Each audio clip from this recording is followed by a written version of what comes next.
passionné par tous les engins qui volent, miniaturisés, tels que les avions, les modèles réduits, etc. Mon métier maintenant, c'est pilote de drone et concepteur et réalisateur de drones ici au Niger. Ma jeune start-up, qui a tout juste 1 an, Drone Africa Service, est une start-up qui est spécialisée dans le travail aérien par drone. Et nous faisons beaucoup de choses telles que la cartographie, l'agriculture, le transport de médicaments, etc.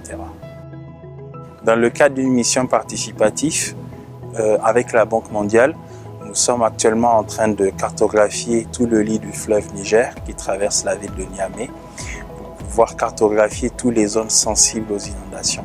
Cette cartographie de très haute résolution permettra de créer un modèle numérique de terrain et d'avoir une meilleure gestion des alertes. Nous sommes constitués pour venir enquêter les maisons qui sont vraiment vulnérables aux inondations et aussi les terrains agricoles. Donc l'équipe est constituée de 20 enquêteurs plus des superviseurs. Donc l'enquête constitue à poser des questions sur la vulnérabilité des populations et aussi sur les matériaux de construction de ces bâtiments. Car dans cette zone, vous remarquez qu'il y a des maisons qui sont en bambou, en nadir et en paille.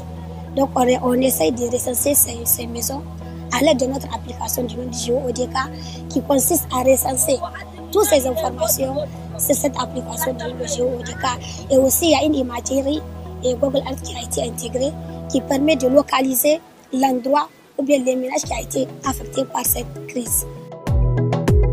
Je suis formatrice et animatrice de la communauté OpenStreetMap Niger. Plusieurs jeunes Nigériens, étudiants et professionnels ont bénéficié de nos formations. Car mon rêve, c'est de voir les populations nigériennes et africaines décrire leur environnement à travers la cartographie et les données libres.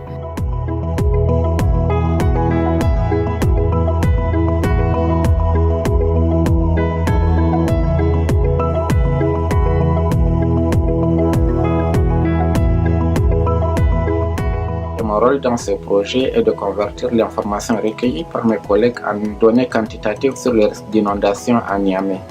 Pour cela, nous allons faire ce qu'on appelle des expériences virtuelles. On va prendre des programmes informatiques, aussi appelés modèles, qui sont capables de reproduire n'importe quelle inondation réelle ou hypothétique et d'en calculer les conséquences en termes de niveau d'eau et de dommages d'inondation.